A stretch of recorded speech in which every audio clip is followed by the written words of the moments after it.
αδέρφια μου αλήτες πουλιά. Ο Βοσκόπουλος για να πάει να βρει τη Λάσκαρη στη Θεσσαλονίκη ναύλωνε αεροπλάνο.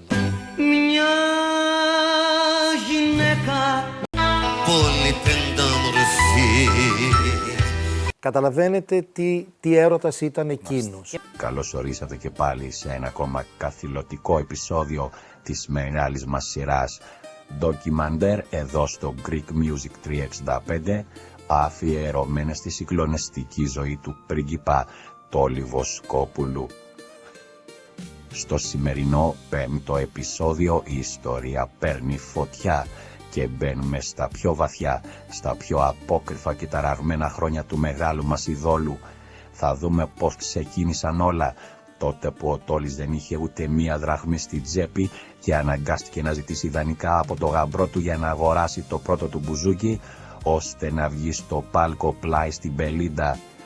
Και από εκείνη την ανάγκη θα παρακολουθήσουμε την τρελή πορεία προς την κορυφή, όπου ως απόλυτος επαγγελματίας και τελειομανής άλλαξε μια για πάντα το χάρτη της ελληνικής νύχτας.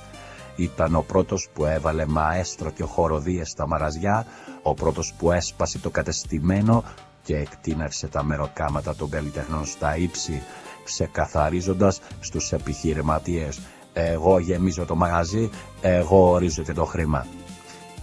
Όμως, μαζί με τη δόξα και τη μετακόμιση στην Κυψέλη, έρχονται και τα μεγάλα, τα θυελώδη πάθη.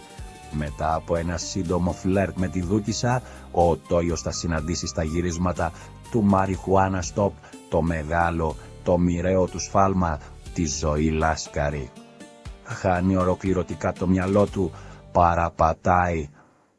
παρατάει σπίτι, δουλειά και συνεργάτες και δίνεται ψυχήτε και σώματι στη ξανθή αγαπημένη του Παναγιά. Μόνο που αυτή η Παναγιά το επιφύλασε τα πιο σκληρά καψόνια και τον πιο άγριο εμπεγμό. Θα δούμε το μεγαλείο, αλλά και την τραγικότητα ενός ανθρώπου που ενώ ήξερε ότι τον κοροϊδεύουν στα μούτρα, τα κατάπινε όλα από υπερβολική αγάπη. Μέχρι που το όνειρο έγινε εφιάλτης. Η Λάσκαρη τον άφησε στα κρύα του λουτρού και ο ανίκητος πρίγκιπας κατέρευσε, φτάνοντας μέχρι το κρεβάτι του νοσοκομείου από απόλυτη ψυχική και σωματική εξάντληση. Εδώ βλέπουμε, φίλοι μου, ότι η Ξανθιά τον έστειλε στο νοσοκομείο. Καθίστε αναπαυτικά, γιατί απόψε το πράγμα ξεφεύγει. Αν σας αρέσει η έρευνα του καναλιού, στήριξτε την προσπάθεια με ένα like και μία εγγραφή. Και ξεκινάμε λοιπόν την ιστορία, σιγά σιγά ξετυλίγοντας το κουβάρι από λίγο πριν. Και σε συνέχεια του προηγούμενου επεισοδίου συνεχίζουμε και λέμε: η παραμονή του στο θέατρο δεν κράτησε για πολύ. Αν και δεν είναι απόλυτα ξεκάθαρο το πώς ακριβώς έγινε αυτή η μετάβαση από το σανίδι στο τραγούδι, όλα δείχνουν πως η μεγάλη στροφή συνέβη γύρω στο 1965. Ήταν η εποχή που η σπουδαία Μπελίντα έκανε ένα καράβι πραγματικό τραγουδιστικό κέντρο. Εκείνη τον πήρε κάτω από την προστασία της, προσφέροντάς του ουσιαστική βοήθεια και όθηση στα πρώτα του βήματα. Εκείνη την περίοδο ο Τόλης απευθύνθηκε στην αδελφή μας τη Φίφη, ζητώντας της να μεσολαβήσει στο σύζυγό της, τον Θοδωρή Καραμπίνη, ώστε να του δανείσει χρήματα για να αγοράσει ένα μπουζούκι. Καθώς ήταν έτοιμος να ξεκινήσει τις εμφανίσεις του στο καράβι πλάι στην Πελίντα, η ανάγκη για το όργανο ήταν άμεση, όμως ο ίδιος δεν είχε τη δυνατότητα να το αποκτήσει. Ο Θοδωρής, όντας ανέκαθεν ένας λεβέντης, ανοιχτοχέρης και απόλυτος σωστός άνθρωπος, του έδωσε τα χρήματα με όλη του την καρδιά. Το μόνο αγκάθι σε αυτή την ιστορία είναι ότι η Φίφη, που έχει τη φήμη της αρκετά αιχμηρής και κακεντρεχούς στις εκφράσεις της, ισχυρίζεται μέχρι και σήμερα πως εκείνη ήταν που το στήριξε για να ξεκινήσει την πορεία του, παραπονούμενη πως ο Τόλης δεν το αναγνώρισε ούτε το θυμήθηκε ποτέ. Από εκείνο το σημείο και μετά ο Τόλης άρχισε να ανεβαίνει τη σκάλα της καταξίωσης βήμα-βήμα. Η διαδρομή αυτή ήταν αναμφίβολα δύσκολη και ορισμένες φορές επώδυνη, αλλά η πορεία του παρέμεινε σταθερή και γεμάτη δυναμισμό. Δεν μπορεί να πει κανείς με σιγουριά αν πρόκειτο για καθαρή τύχη ή για μια εξαιρετικά διορατική στρατηγική στις επιλογές του. Εδώ να πω, φίλοι μου, την προσωπική μου άποψη, ότι ήταν προδεγεγραμμένο να γίνει και έγινε. Δεν υπάρχει ούτε τύχη, ούτε χαράζω την πορεία μου. Γιατί βλέπουμε κάποιοι χαράζουν την πορεία τους και δεν φτάνουν ποτέ στο στόχο. Και συνεχίζω λέγοντας, το μόνο βέβαιο είναι ότι όσον αφορά το επαγγελματικό κομμάτι, και τονίζουμε, αναφερόμαστε αποκλειστικά και μόνο στη δουλειά του, ο Τόλης γνώριζε ανα πάσα στιγμή με απόλυτη ακρίβεια τι έπρεπε να πράξει. Κάθε του κίνηση ήταν μελετημένη και στέρεη, καθώς είχε προηγηθεί εξονυχιστική έρευνα από κάθε πιθανή πλευρά.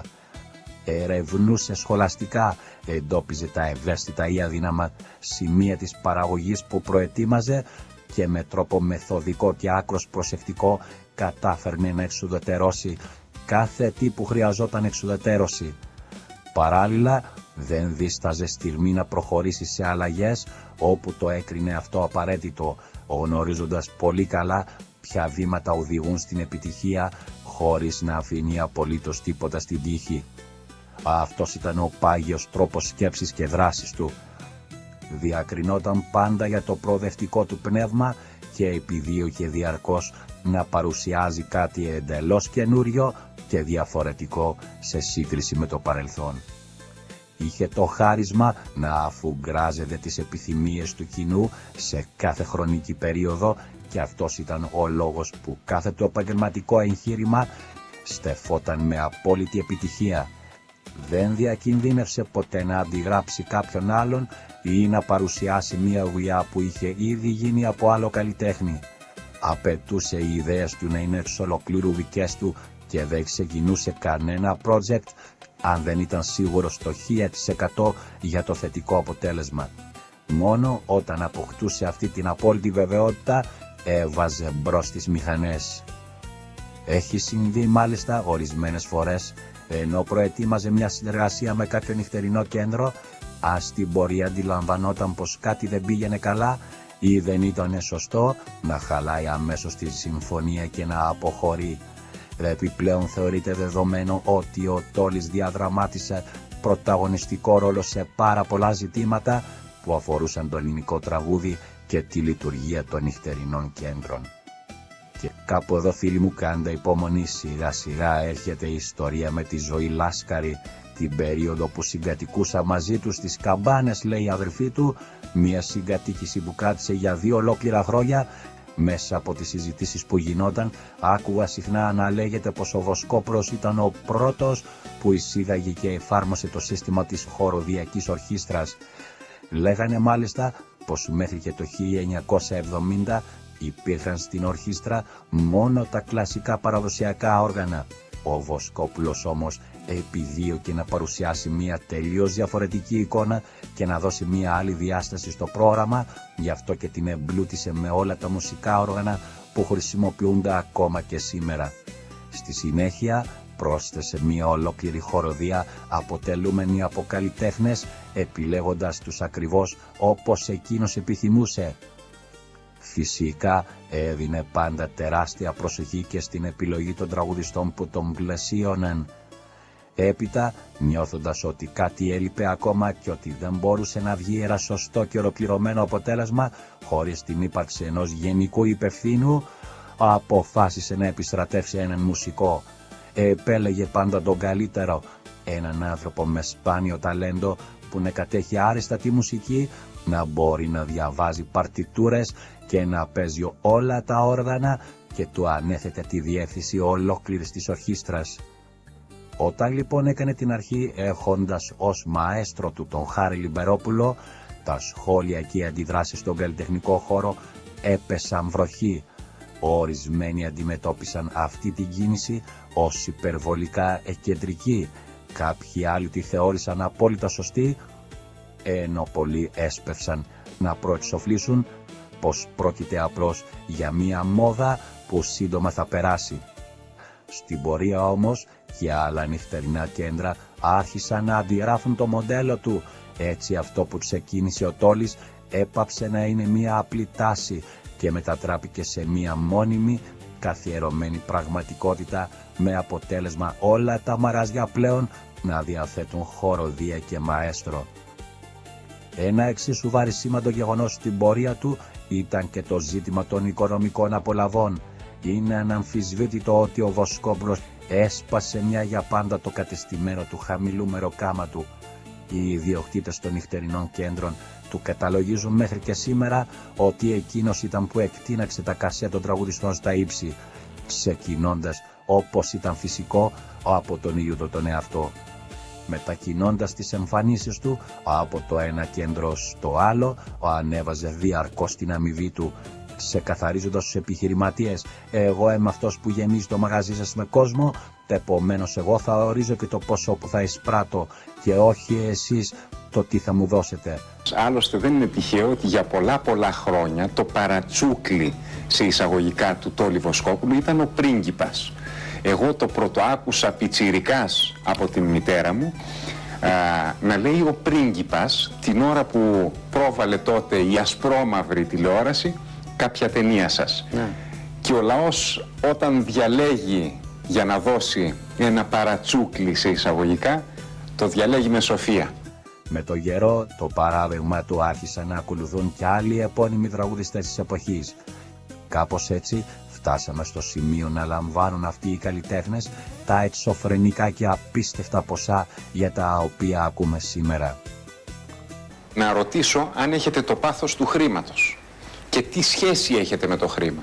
Είστε ένας από τους πλέον ακριβοπληρωμένους σε όλες τις εποχές που τραγουδήσατε Έλληνες τραγουδιστές. Σε κάποιες συνεντεύξεις σας έχω διαβάσει ότι συνεταίρος μου είναι η εφορία και μάλιστα ότι εκείνη παίρνει τα πιο πολλά κέρδη και τα λιγότερα εσείς. Ακριβώς. Ποια είναι η σχέση σας με το χρήμα? Είστε πλούσιος σήμερα μετά από τέτοια λαμπρή καριέρα? Κοιτάξτε, εγώ αυτή τη στιγμή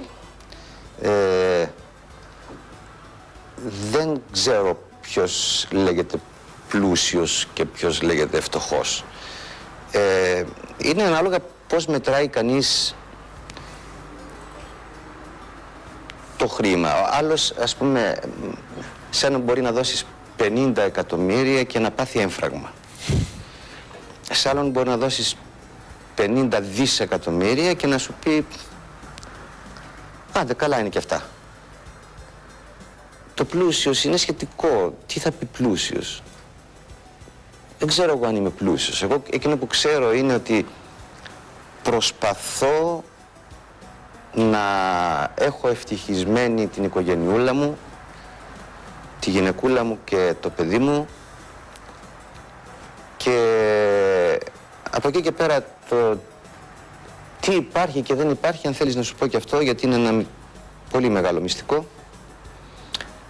Εγώ δεν έχω ιδέα. Η γυναίκα μου τα ξέρει όλα αυτά. Αυτή κάνει κουμάντο, αυτή κάνει τις λογαριασμούς. Επομένως υποθέτω ότι η σχέση σας με το χρήμα δεν είναι καλή. Δεν ξέρω. Αυτό δείχνει η απάντηση. Δεν ξέρω, άμα θα σου πω τώρα και κάτι άλλο να γελάσουμε και λίγο.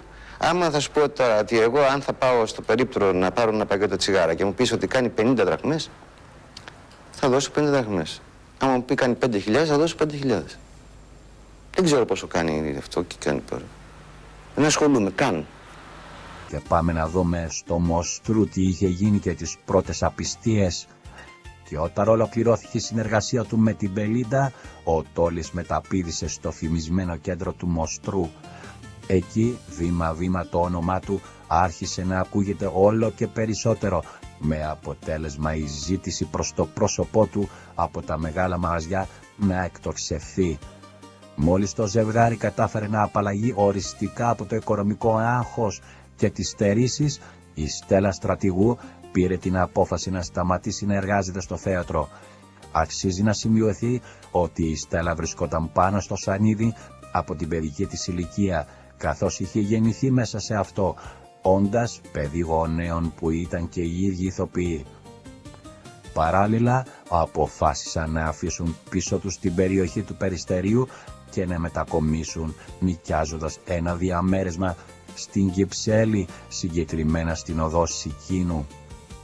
Μαζί όμως με την τεράστια επιτυχία και την αναγνώριση, έκαναν την εμφάνισή τους και τα πρώτα τσιλιμπουρδίσματα και φλερτ από την πλευρά του Τόλι, τα οποία ωστόσο στην αρχή τουλάχιστον δεν στάθηκαν ικανά να φέρουν σοβαρές συνέπειες στη σχέση τους.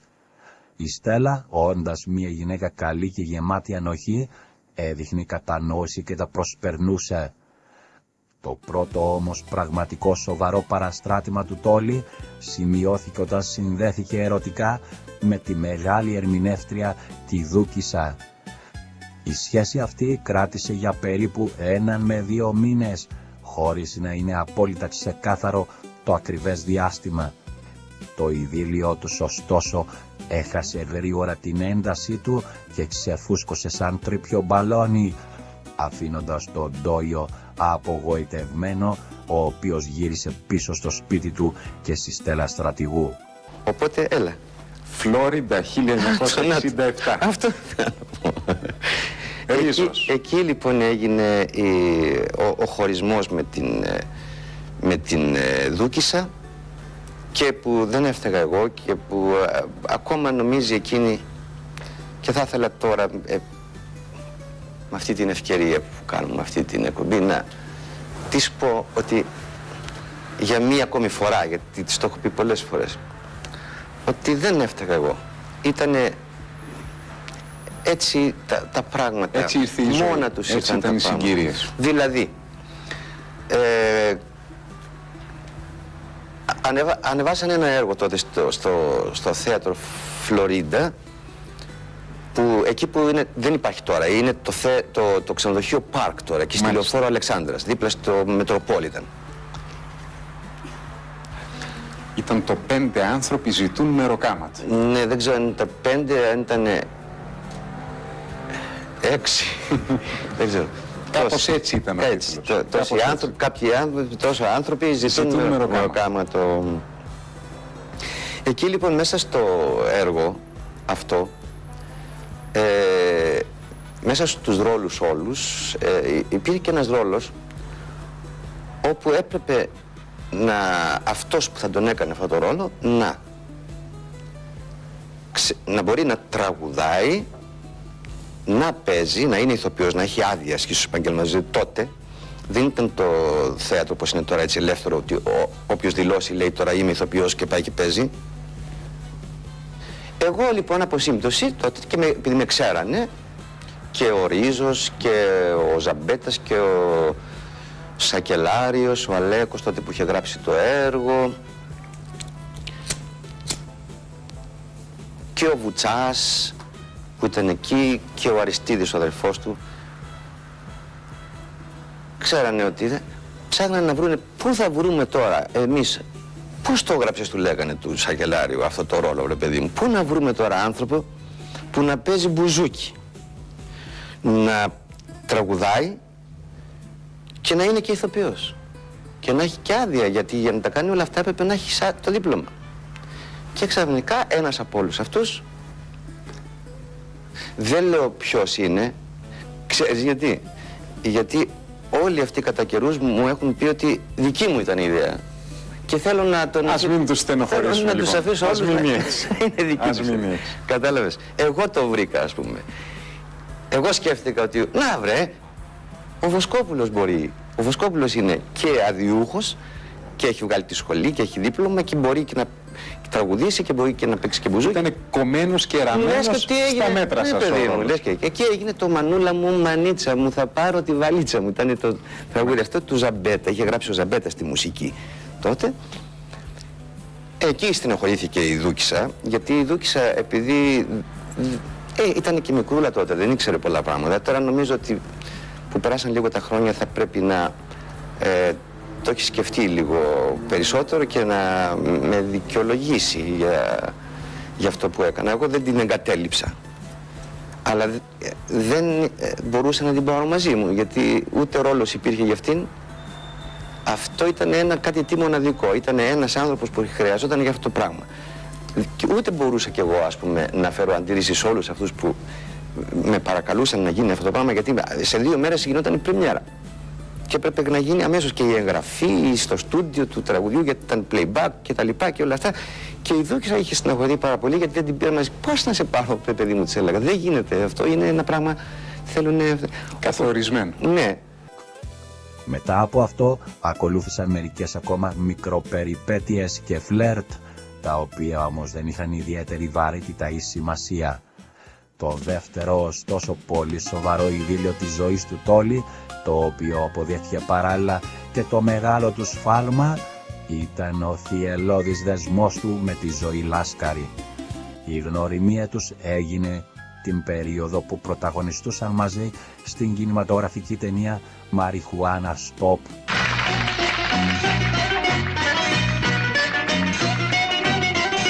Το φεγγάρι πάνω μου. Εκείνη την εποχή ο άνθρωπος κυριολεκτικά έχασε το μυαλό του. Ο Τόλης είχε αυτό το χαρακτηριστικό. Κάθε φορά που ερωτευόταν βαθιά, τρελαινόταν και προχωρούσε σε απερίσκεπτες πράξεις. Αυτό ακριβώς έπαθε και όταν μπήκε στη ζωή του η Ζωή Λάσκαρη. Αδιαφόρησε πλήρως για το σπίτι του, παραμέλησε τις επαγγελματικές του υποχρεώσεις και τους συνεργάτες του, ξέχασε τα πάντα και έφυγε μαζί της, φίλη μου. Η Στέλλα η καημένη, την πρώτη φορά που εκείνος είχε φύγει για τα μάτια της Δούκισσας, έκανε τα πάντα, προσπάθησε, έτρεξε, τον κυνήγησε και τελικά κατάφερε να τον πείσει να επιστρέψει κοντά της. Τώρα όμως, με την περίπτωση της Λάσκαρη, επέλεξε να μην κάνει απολύτως τίποτα. Συνειδητοποίησε πως όποια προσπάθεια κι αν κατέβαλε, αυτή τη φορά θα απέβαινε εντελώς άκαρπη. Κατάλαβε ότι επρόκειτο για μία εντελώς διαφορετική κατάσταση και πως θα ήταν χαμένος κόπος όσο κι αν πάλευε, ό,τι κι αν σκαρφιζόταν, δεν θα μπορούσε με κανέναν τρόπο να ανατρέψει τα δεδομένα. Η Στέλλα, φίλη μου, είχε καταλάβει ότι είχε εμπλέξει ο Τόλης με την ξανθιά αγαπημένη Παναγιά. Ήταν δύσκολος αντίπαλος η Ζωήτσα. Όπως είναι φυσικό, η Στέλλα αντέδρασε έντονα, φώναξε, σέσπασε σε κλάματα και πληγώθηκε βαθιά. Όμως όταν επήλθε ο οριστικός χωρισμός, βρήκε τη δύναμη, έκανε την ανάγκη φιλοτιμία και κατάφερε να το ξεπεράσει. Άλλωστε, τι διαφορετικό θα μπορούσε να κάνει όταν έχει απέναντί της αντίπαλο τη Ζωή Λάσκαρη. Ο Τόλιος είχε χάσει τον εγκέφαλό του, είχε χάσει τα λογικά του. Και δεν είχε και άδικο, φίλοι μου, εδώ που τα λέμε. Με τον Τόλι βρεθήκαμε προχθές στην πρόβα, με αγκάλιασε και έκλαιγε. Και μετά έκλαιγα και εγώ μαζί του, βέβαια, παρασύρθηκα από τη συγκίνηση, γιατί ήταν μια εποχή για μας. Και τι εποχή, εποχάρα. Εκεί στη συγκεκριμένη παράσταση έσμιξε με τη Ζωήτσα, ήταν ο έρωτας της εποχής, ας πούμε, μεγάλος έρωτας, μεγάλο πάθος. Και όταν τέλος πάντων έκανε τον κύκλο του το αίσθημα, η σχέση αυτή, η Ζωήτσα κόντεψε να πεθάνει και παίρνω ένα τηλεφώνημα από το Σιλινό και μου λέει τρέχα, θα πεθάνει η Ζωή. Λέω γιατί έφυγε ο Τόλης, έφυγε από τη σχέση ο Τόλης. Πραγματικά ήταν έναν άνθρωπο ο οποίος ήταν δραματικό πραγματικά. Έκλειγε στα πατώματα, πώς να σου πω, χτυπιότανε, κοπανιότανε, ήταν τρελή για τον Τόλη. Η Ζωή συνεχίζει την πορεία της και είναι γεμάτη ομορφιά. Ό,τι τελειώνει και πεθαίνει ανήκει οριστικά στο παρελθόν και ο έρωτας του Τόλιου για τη Στέλλα έπαψε πλέον να υφίσταται, προάρμα που σημαίνει πως έσβησε οριστικά. Εξήγησέ μας για ποιο λόγο βρίσκεσαι εκεί. Λοιπόν, όπως βλέπετε εδώ, έχω δύο βέρες μπροστά μου, αρχικά σίγμα ταφ. Είναι λοιπόν οι βέρες από τον πρώτο γάμο του Τόλη Βοσκόπουλου και της Στέλλας Στρατηγού. Όταν παντρεύτηκαν το 1961, ο Τόλης Βοσκόπουλος τότε ήταν 21 ετών. Και η Στέλλα Στρατηγού ηθοποιός που έχει φύγει από τη ζωή, να πούμε, ναι. Ακριβώς. Θα μας πει τώρα ο κύριος Τσαγκαράκης πώς βρέθηκαν αυτές οι βέρες εδώ. Κύριε Τσαγκαράκη, πώς βρέθηκαν στα χέρια σας και τι ακριβώς θα συμβεί με αυτές τις βέρες. Όπως ίσως τα γνωρίζετε, με έχουν χαρακτηρίσει ως κυνηγό θησαυρών. Καθημερινά λοιπόν 33 χρόνια δημοπρατούμε πολύτιμα κοσμήματα και έργα τέχνης, ανάμεσα στα οποία πολλές φορές έρχονται στα χέρια μας θησαυροί σαν κι αυτούς. Λοιπόν, εδώ δεν είναι δύο απλές βέρες, είναι πράγματι οι Βέρες από τον πρώτο γάμο του Τόλι Βοσκόπουλου με τη Στέλλα Στρατηγού το Σεπτέμβριο του 1991 και είναι χρονολογημένες και 1961. το 61, τι είπα. Πώς βρέθηκαν στα χέρια σας? Ναι. Στα χέρια μου βρέθηκαν από συγγενικό πρόσωπο της οικογένειας Στρατηγού. Είναι χρονολογημένες εσωτερικά, 6 Σεπτεμβρίου του 1961. Πράγματι σε ηλικία 20-21 ετών ήταν ο Τόλης ο Βοσκόπουλος τότε. Και δεν πρόκειται για δύο απλές βέρες, αλλά για δύο ενδιαφέροντα δαχτυλίδια, χρυσά στα 18 καράτια, χειροποίητα. Και το ιδιαίτερο χαρακτηριστικό τους είναι ότι, όπως βλέπετε, έχουν τα αρχικά τους γράμματα. Ενώ είναι κατασκευασμένες βέρες, όπως εδώ έχουμε συνηθίσει να είναι από μέσα. Να κάνω μια ερώτηση, Μαρία μου, συγγνώμη. Μια ερώτηση, κύριε Τσαγκαράκη. Αυτά λοιπόν θα μπουν σε δημοπρασία οι συγκεκριμένες βέρες. Και στα έχει δώσει κάποιος από την οικογένεια. Ναι, τα έχει δώσει κάποιος από την οικογένεια της κυρίας Στρατηγού. Της Στρατηγού, έχει φύγει από τη ζωή. Σωστά. Να ρωτήσω, τα χρήματα αυτά τα χρειάζεται η οικογένεια? Δηλαδή, θα πάνε σε αυτόν που έχει δώσει τις βέρες ή θα πάνε για κάποιον φιλανθρωπικό σκοπό? Εμείς έχουμε την εντολή και έχουμε αναλάβει την υποχρέωση να υποστηρίξουμε την πώληση αλλά και τη γεμολογική υπόστασή τους. Έχουν ιδιαίτερη προέλευση φυσικά λόγω της το ότι ανήκουν στην οικογένεια, τέλος πάντων στο Βοσκόπουλο και στην πρώτη του γυναίκα της Στέλλα Στρατηγού. Χαρακτηριστικά έχουν πάνω τα αρχικά τους γράμματα διακοσμένα με διαμάντια. Άρα εσείς δεν ξέρετε μετά και είναι rose cut copies. Τι θα γίνουν. Και από εκεί πέρα τα χρήματα θα τα πάρουν βεβαίως και θα τα κάνουν ό,τι νομίζουν. Άρα κύριε Τσαγκαράκη. Δεν ξέρω δηλαδή το σκοπό για τον οποίο. Ναι. Άρα κύριε Τσαγκαράκη, δεν έχετε αγοράσει εσείς τις βέρες. Όχι. Η οικογένεια μέσω του ονόματός σας που είναι πολύ βαρύ. Τη βγάζει σε δημοπρασία. Και μετά νομίζω κρατάνε ένα ποσοστό η εταιρεία. Ναι, κάτι τέτοιο. Εντάξει. Απλά το ποσό σου λέει δεν ξέρω αν θα το δώσουν για ένα φιλανθρωπικό σκοπό. Αλλά συνήθως όταν δημοπρατούν κάτι για φιλανθρωπικό σκοπό το λένε από πριν. Ακριβώς. Νομίζω έτσι είναι, κύριε Τσαγκαράκη. Συνήθως έτσι γίνεται πράγματι. Όπως γνωρίζετε, εμείς έχουμε έναν οίκο δημοπρασιών που διαχειρίζεται καθημερινά έργα τέχνης και πολύτιμα κοσμήματα και αυτή τη φορά έχουμε αυτούς τους θησαυρούς στα χέρια μας που έχουν αυτή την προέλευση και είναι ενδιαφέρουσα γιατί πάρα πολλοί κόσμος αγαπάει τον Τόλι. Κύριε Τσαγκαράκη, σημείο εκκίνησης. Ορίστε. Η τιμή εκκίνησης θα είναι 2.500 ευρώ. Σας το αποκαλύπτω. Το Σάββατο 3 με 5 θα δημοπρατηθούν τηλεοπτικά ζωντανά. Η εκτίμησή σας ποια είναι? Η εκτίμηση είναι 7.500 ευρώ. Επειδή σας παρακολουθώ το λέω και πραγματικά βγάζετε μοναδικά κομμάτια. Ναι, γιατί άκουσα που είπατε και απλά θα σας πω κάτι. Ευχαριστώ πολύ. Τώρα θα πω κάτι τελείως προσωπικό, κύριε Τσαγκαράκη. Η δουλειά είναι εξαιρετική. Σας έχω παρακολουθήσει και εγώ. Έχετε κατά καιρούς βγάλει σπουδαία αντικείμενα και έργα που πολλά από αυτά όντως αξίζει κάποιος να έχει. Όμως, εδώ λίγο με αυτό διαφωνώ. Βέβαια, εσείς κάνετε τη δουλειά σας. Τι εννοώ ότι διαφωνώ? Κάνει λίγο μακάβριο. Πείτε μου. Ναι, όχι. Επειδή κοιμήλιο αυτή τη στιγμή. Παιδιά, είναι ένα κοιμήλιο, όμως αυτή τη στιγμή είναι εν ζωή η κόρη του. Ενώ υπάρχει η κόρη του Τόλι Βοσκόπουλου, ακριβώς. Υπάρχει μια γυναίκα του. Ναι, είναι τόσο πρόσφατο όλο αυτό. Καταλαβαίνω ότι η οικογένεια Στρατηγού τα έχει δώσει, δεν ξέρω, για δικούς της λόγους, αλλά. Δεν μ' αρέσει λίγο πολύ από αυτά που λες. Από την άλλη πλευρά, καταλαβαίνετε, το συναισθηματικό κομμάτι. Ναι. Ακριβώς. Ναι, δεν είναι η πρώτη φορά που δημοπρατούνται κοσμήματα ή αντικείμενα από διακεκριμένες προσωπικότητες από κάθε χώρο. Αλλά υπάρχουν στη ζωή. Δηλαδή ο Τόλις Βοσκόπουλος, δεν το ξέρω, αλλά αυτή τη στιγμή είναι στη ζωή η γυναίκα του, το παιδί του, η κόρη του. Τώρα ξέρετε τι θα πει ο κύριος Τσαγκαράκης, ξέρεις Κατερίνα μου? Ας μπουν μέσα να δημοπρατήσουν. Τι θα πω? Όχι, δεν νομίζω ότι θα τους ενδιέφερε για τον πρώτο γάμο του Τόλι που μετά από 5 χρόνια χώρισε επειδή γνώριζε τη παιδιά, ναι, αλλά εγώ θα ήμουν λίγο σε δύσκολη θέση αν ήταν ο μπαμπάς μου. Εντάξει, να βλέπω ότι δημοπρατούνται οι βέρες από τον πρώτο του γάμο. Δεν ξέρω, συγγνώμη, η άποψή μου προσωπική είναι. Εμείς πάντως έχουμε δημοπρατήσει πάρα πολλές φορές και κοσμήματα και αντικείμενα της πρώην βασιλικής οικογένειας Ελλάδος που τους έβλεπα τώρα και πολλών άλλων διακεκριμένων ανθρώπων, ηθοποιών και συγγραφέων και ποιητών. Οπότε νομίζω ότι είναι μια συνηθισμένη διαδικασία που γίνεται από μεγάλους οίκους δημοπρασιών, τους Σόθμπης, τους Κρίστης. Σωστά. Εμείς το λέμε συναισθηματικά, κύριε Τσαγκαράκη. Συναισθηματικά το λέμε. Εκτός από αυτό, όποιος έχει την νόμιμη κατοχή των αντικειμένων έχει και το δικαίωμα. Για όνομα νόμιμο. Ναι, παιδιά, εγώ μίλησα λίγο συναισθηματικά. Καλά τα είπες, Κατερίνα. Ναι, είπα τη γνώμη μου. Γι' αυτό έχουν και μια άλλη διάσταση, συλλεκτική διάσταση, ακριβώς λόγω της προέλευσής τους. Μάλιστα. Η Στέλλα το αντιλήφθηκε αυτό πλήρως και το κατάπιε και δεν ανέφερε ποτέ ξανά τίποτα για αυτό το θέμα. Είχε πληγωθεί απεριόριστα η Στέλλα μέσα της, γιατί πάνω απ' όλα είχε αντίπαλο τη Ζωήτσα. Ένα πράγμα ωστόσο παραμένει απόλυτα σίγουρο.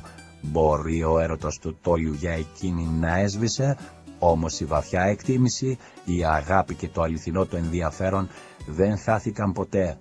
Αντίθετα παρέμειναν ζωντανά και όσα χρόνια κι αν πέρασαν από τότε, φρόντιζε να της το αποδεικνύει με κάθε δυνατό τρόπο.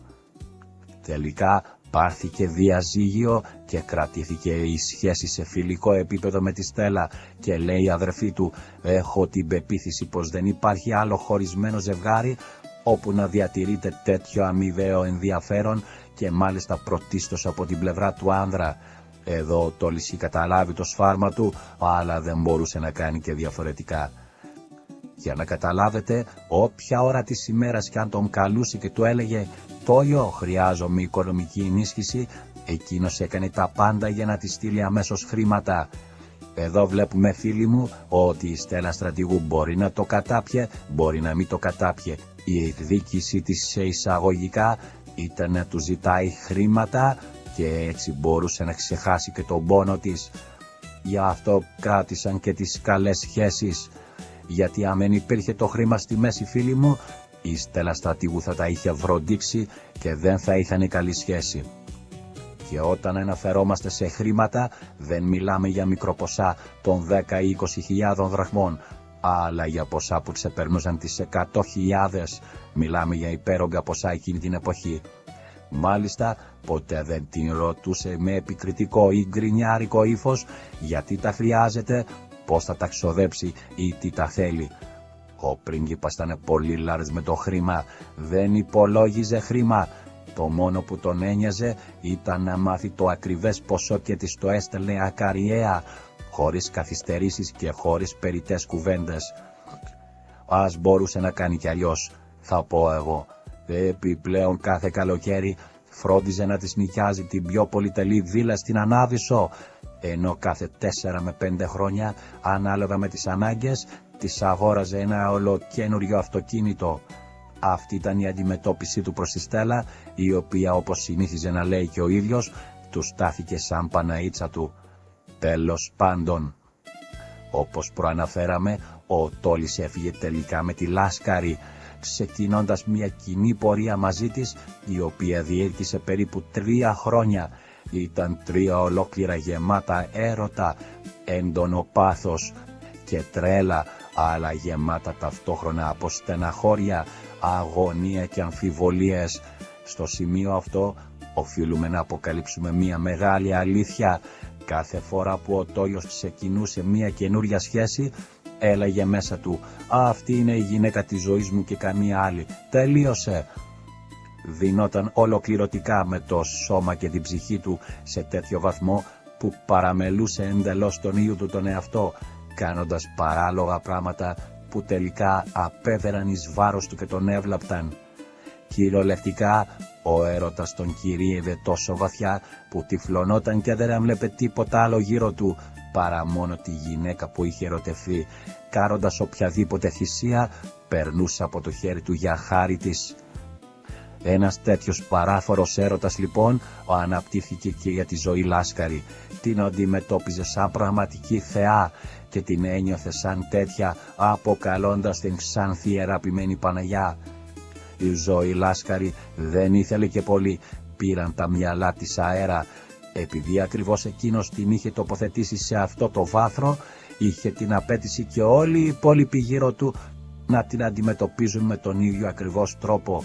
Γεγονός που έκανε πολλούς τότε να γελούν ηρωνικά πίσω από την πλάτη του. Είχα διαβάσει εκείνη την εποχή, όπως άλλωστε και ολόκληρος ο κόσμος, αναρρύθμιτα επιθετικά σχόλια σε εφημερίδες και περιοδικά που καυτηρίαζαν τη συμπεριφορά του. Και εδώ θα πω ότι όσα δεν φτάνει αλεπού τα κάνει κρεμαστάρια. Θα θέλαν πάρα πολύ να έχουν τη Ζωή Λάσκαρη στο πλευρό τους. Και συνεχίζει η αδερφή του και λέει το οξύμορο ήταν το εξής. Ενώ εκείνος αφοσιωνόταν με όλο του το είναι στη γυναίκα που είχε επιλέξει, εκείνη δεν εκτιμούσε αυτή την απόλυτη αφοσίωση όπως της άξιζε, αλλά αντίθετα ξεκινούσε τα καψόνια και κάθε είδους εμπεγμό εις βάρος του. Το πιο απίστευτο δε είναι ότι ορισμένες φορές ο Τόλης τύχαινε να το αντιληφθεί, να καταλάβει δηλαδή ότι η γυναίκα που λάτρευε τον κορόιδευε στα μούτρα, κάτι που συνέβη επανειλημμένα τόσο με τη Λάσκαρη όσο και με τη Μαρινέλα. Για τη Μαρινέλα, φίλοι μου, θα αναφερθούμε στο επόμενο επεισόδιο και συνεχίζω λέγοντας για τη ζωή τη Λάσκαρη. Παρόλα αυτά, ο Τόλης έκανε υπομονή και το κατάπινε απλά και μόνο επειδή την αγαπούσε υπερβολικά σε τέτοιο βαθμό που είχε χάσει το μυαλό του. Και λέει η αδερφή του, νιώθω την ανάγκη να το επαναλάβω και πάλι, καμία απολύτως γυναίκα από όσες πέρασαν από το πλευρό του, με μοναδική εξαίρεση τη Στέλλα, καθώς εκείνη αποτελεί μια τελείως ξεχωριστή και ιδιαίτερη περίπτωση, δεν εκτίμησε ποτέ σωστά αυτήν την απόλυτη αφοσίωση, την αγάπη και την τάση του Τόλη να παραμελεί και να εγκαταλείπει τον ίδιο του τον εαυτό για χάρη τους. Και αυτό συνέβαινε επειδή ο Τόιος έπεφτε πάντα σε λάθος γυναίκες. Γυναίκες που το μόνο που γνώριζαν και ήθελαν ήταν να παίρνουν χωρίς ποτέ να έχουν τη διάθεση να προσφέρουν το οτιδήποτε. Αντίθετα με εκείνον, ο οποίος μέσα στη σχέση ήξερε μόνο να δίνει στη σύντροφό του και στο τέλος δεν εισέπρατε απολύτως τίποτα. Και το ηθικό δίδαμα, φίλοι μου, ποιο είναι? Ότι όσο δίνεις σε εκμεταλλεύονται. Κρατήστε λίγο μπόσικα. Επιπλέον, όταν ένας δεσμός το έφτανε στο σημείο να διαλυθεί, ποτέ δεν ήταν ο Τόλης εκείνος που προκαλούσε το ράγισμα. Ποτέ δεν έδινε εκείνος την αφορμή, ούτε ήταν η αιτία για να έρθει ο χωρισμός. Φεύγει βέβαια στο τέλος, αλλά δεν είναι εκείνος που επιλέγει ή θέλει να αποχωρήσει. Οι ίδιες οι γυναίκες με τη συμπεριφορά τους τον αναγκάζουν να φύγει και όταν το κάνει ρίχνει πίσω του μαύρη πέτρα, απομακρύνεται χωρίς να πάρει τίποτα απολύτως μαζί του, όντας βαθιά απογοητευμένος, πικραμένος, ψυχολογικά αλλά και πολλές φορές σωματικά τραυματισμένος. Τι εννοεί εδώ πέρα η Παναγιώτα? Η στεναχώρια και η αγωνία που περνάει τον κάνουν 100 κομμάτια, σε τέτοιο βαθμό μάλιστα που μετά από κάποιον χωρισμό του χρειάστηκε μέχρι και να νοσηλευτεί στο νοσοκομείο. Αυτό όμως είναι ένα πολύ σοβαρό περιστατικό που θα σας το εξιστορήσω αναλυτικά παρακάτω. Αν και πρέπει να σου πω ότι πρέπει να βίωσε την απόλυτη επιτυχία και σαν γυναίκα. Εννοείται. Έτσι δεν είναι? Εννοείται. Δηλαδή λένε ότι λιποθυμούσαν οι άντρες στα πόδια της. Εννοείται. Όταν είμαστε στο Μαριχουάνα Stop, ένα βράδυ λέω του Δημήτρη του Παπάζογλου που κάναμε τους Χίπης. Τα φιλιά μας. Λέω, η Λάσκαρη τα έφτιαξε με τον Βοσκόπουλο. Μου λέει, όχι ρε, πού το ξέρεις? Λέω, δες τα παπούτσια που φοράει.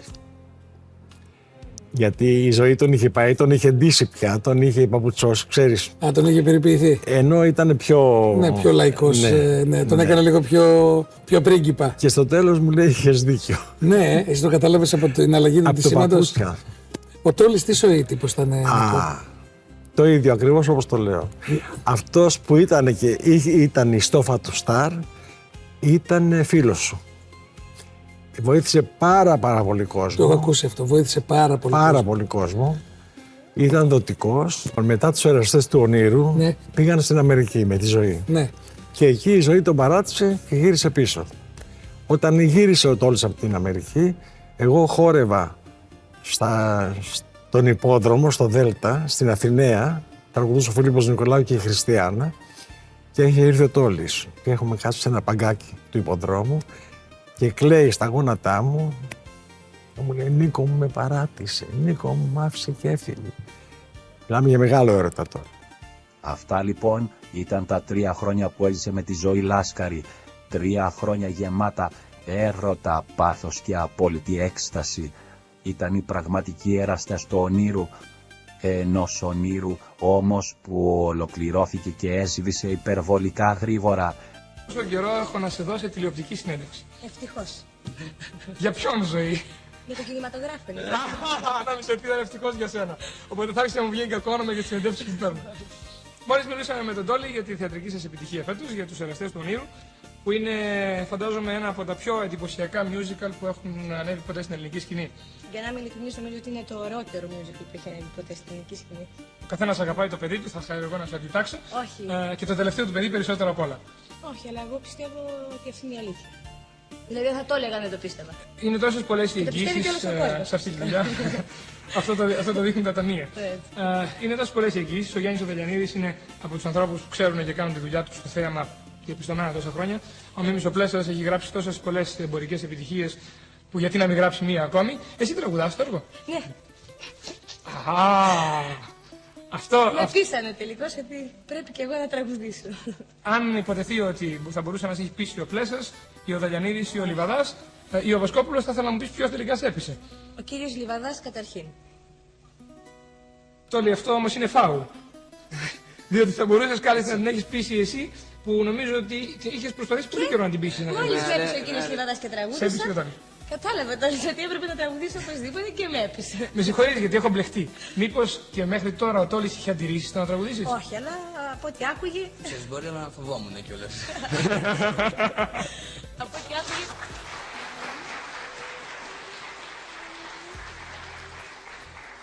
Και έτσι έχουμε δηλαδή δύο άδοντας στον αστερισμό του θεάτρου. Και τραγουδάμε και μαζί, 2-3 τραγούδια. Τραγουδάτε μαζί, αλλά τραγουδάτε μόνο στο θέατρο, δεν τραγουδάτε σε κέντρο. Ούτε εσύ τραγουδάς σε κέντρο φέτος. Όχι προς το παρόν.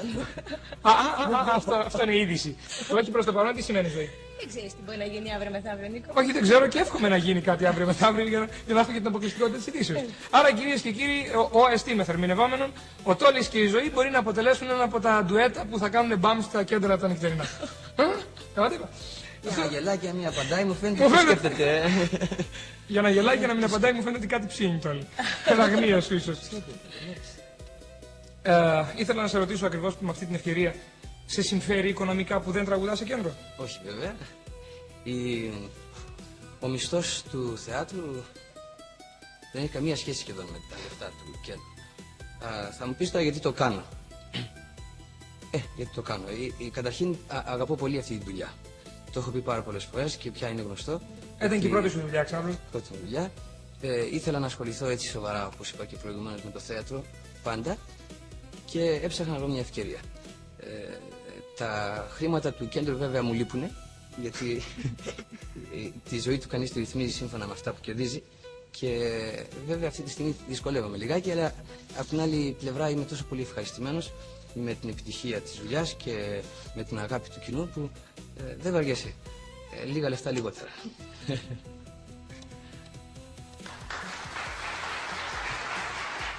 Αν η κατάσταση εξαρτιόταν αποκλειστικά από το χέρι του Τόλη, αυτό το όνειρο θα μπορούσε να είναι ατελείωτο, παντοτινό και απόλυτα αληθινό. Όμως από τη στιγμή που άλλα πράγματα ονειρευόταν αυτός και εντελώς άλλα πράγματα σχεδίαζε και μελετούσε εκείνη. Όμως, όπως ήταν μοιραίο, εκείνο το όνειρο πήρε ένα οριστικό τέλος και μια μέρα ο Τόλης βρέθηκε ξαφνικά ολομόναχος, όπως συνήθως του συνέβαινε, βυθισμένος στην πικρία. Κλεινόταν στο δωμάτιό του και έκλαιγε καθημερινά για μια γυναίκα που τον είχε εμπέξει και τον είχε κοροϊδέψει, για εκείνη που τον είχε κάνει να πιστέψει με τυφλή εμπιστοσύνη πως ήταν η δική του Παναγιά, η Ξάνθη, η λατρεμένη του Παναγιά. Μέσα στην απόγνωση του ορκιζόταν, οριόταν και φώναζε με όλη του τη δύναμη πως από εδώ και στο εξής δεν πρόκειται να εμπιστευτεί ξανά καμία γυναίκα. Έλεγε και ξαναέλεγε πως με το γυναικείο φύλο έχει τελειώσει οριστικά και αμετάκλητα. Υποστήριζε με πάθος ότι τις γυναίκες όχι μόνο δεν πρέπει να τις πιστεύεις, αλλά δεν πρέπει να τους δίνεις ούτε την παραμικρή σημασία. Γράψτε στα σχόλια, φίλοι μου, τι πιστεύετε εσείς. Ήταν κυριολεκτικά απαρηγόρητος σε τραγική κατάσταση. Είχε απομονωθεί πλήρως, είχε κλειστεί στον εαυτό του και αρνιόταν πεισματικά να δει άνθρωπο ή να μιλήσει σε οποιονδήποτε. Τόσο πολύ του είχε κοστίσει αυτός ο χωρισμός. Φίλοι μου, το παιδί, το σκύλι και τη γυναίκα είναι όπως τους μάθεις. Αλλά θέλω την πραγματική σας άποψη κάτω στα σχόλια. Μη διστάσετε να γράψετε το οτιδήποτε, προσωπικές σας εμπειρίες, Και τι γνώμη έχετε για τη ζωή τη Λάσκαρη, αν τελικά τον εκμεταλλεύτηκε ή αν είχε το σκοπό από την αρχή να αναδυθεί μέσω του Τόλι. Ζωή Λάσκαρη. Μάλιστα. Μια ιστορία πολυσυζητημένη. Αυτό το ειδήλιο συζητήθηκε επί πολλά χρόνια από ολόκληρο τον ελληνικό λαό. Θυμάμαι τον Τόλι Βοσκόπουλο στο φεστιβάλ της Θεσσαλονίκης να τραγουδά «Ξανθή αγαπημένη Παναγιά», η Ζωή Λάσκαρη να είναι καθισμένη στις πρώτες θέσεις στο φεστιβάλ και όλη η Ελλάδα βέβαια να λέει ότι ο Τόλις Βοσκόπουλος τραγουδά για εκείνην, για τη Ζωή Λάσκαρη, το «Ξανθή αγαπημένη Παναγιά». Ήταν μια έντονη σχέση που τελείωσε όμως ξαφνικά, εκεί που κανένας δεν το περίμενε.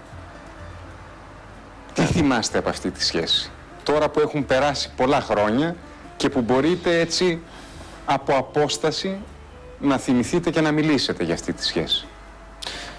Κοιτάξτε, ήμασταν παιδιά τότε και οι δύο. Ήμασταν πολύ νέοι και δεν είχαμε πολύ τα μυαλά μας στη θέση τους. Είχαμε εκείνο τον ενθουσιασμό του νέου ανθρώπου και το αίμα μας που λένε έβραζε. Και μπορεί να κάναμε και λάθη που ένας νέος άνθρωπος δεν τα καταλαβαίνει.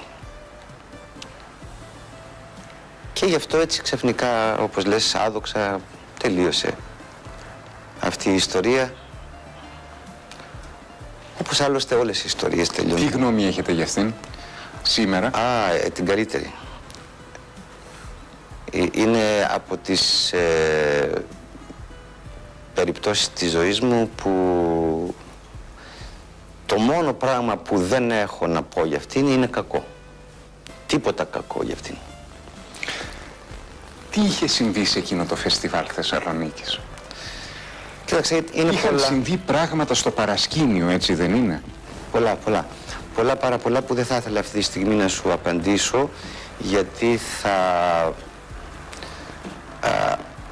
αναφερθώ σε μικρότητες που έκαναν ορισμένοι και που εάν θα ασχοληθώ με αυτά θα γίνω κι εγώ ένα με αυτούς και δεν θα ήθελα.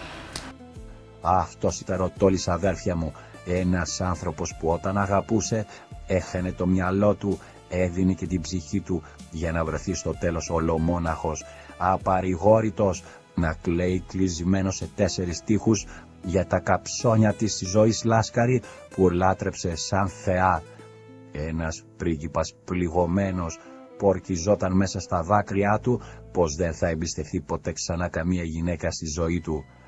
Αυτά, όπως καταλαβαίνετε, ήταν λόγια της πίκρας εκείνη τη στιγμή, γιατί ο πρίγκιπας δεν σταμάτησε πουθενά. Όμως η μοίρα, φίλοι μου, είχε εντελώς άλλα σχέδια για τον Τόλιο και η συνέχεια αναμένεται ακόμα πιο θυελλώδης. Μην χάσετε το επόμενο συγκλονιστικό 6ο επεισόδιο. Μπαίνουμε στην πιο μεγάλη, την πιο πολύ συζητημένη εποχή της ζωής του, στην εποχή της Μαρινέλας. Θα ζήσουμε από την αρχή αυτόν το θρυλικό έρωτα, το γάμο τους, αλλά και τη σχέση λατρεία του Τόλι με την Τζορντίνα, την κόρη της Μαρινέλας, που έγινε κομμάτι της ίδιας του της ζωής. Παράλληλα θα δούμε πόσο πληγωμένος πρίγκιπας προσπαθούσε να μαζέψει τα κομμάτια του, ενώ στην πορεία θα βρεθούν 3 ακόμα γυναίκες σταθμοί που θα τον σημαδέψουν. Η καθηλωτική Έλενα Ναθαναήλ, η Άννα Πασπάτη και η Μαρία Αλιφέρη. Η ιστορία του πρίγκιπα συνεχίζεται και τα καλύτερα έρχονται. Βλέπουμε, φίλοι μου, ότι ο Τόλιας μετά τη ζωή μυαλό δεν έβαλε, το είχε στο αίμα του, όπως είπε και ο ίδιος, δεν μπορούσε να κάνει αλλιώς. Αγαπούσε πολύ τις γυναίκες και όπως όλοι μας βεβαίως. Μέχρι το επόμενο ραντεβού μας, εδώ στο Greek Music 365, να είστε όλοι καλά, να ακούτε καλά λαϊκά τραγούδια, να βλέπετε τα αφιερώματα που κάνουμε στους λαϊκούς άρχοντες στο κανάλι μας και μην ξεχάσετε να πατήσετε το καμπανάκι για να σας έρθει η ειδοποίηση μόλις έρθει και σκάσει το 6ο επεισόδιο. Καλή σας νύχτα.